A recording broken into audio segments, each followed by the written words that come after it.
ära maga maha õiget aega. Varakult suitsule ja alkoholile seatud piirid peavad paremini. Vaata miks. tarkvanem.ee.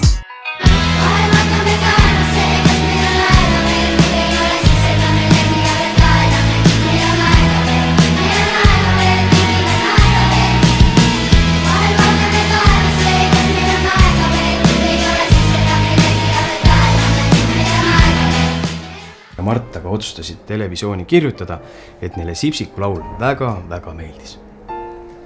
Vot ja enne ka see...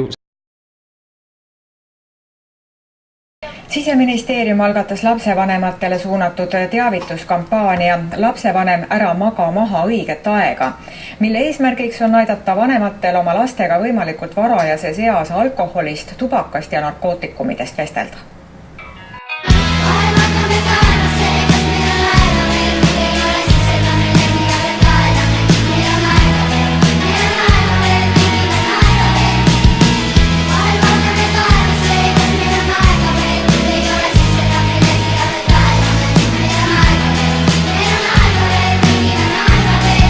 Asjad võtavad aega alati enne, kui need realiseeruvad. Meil on aega tegelikult nagu vanasti, lihtsalt elu on keerukam. Et ma tean, mida teen, kui ei tea, millal teen terve elu.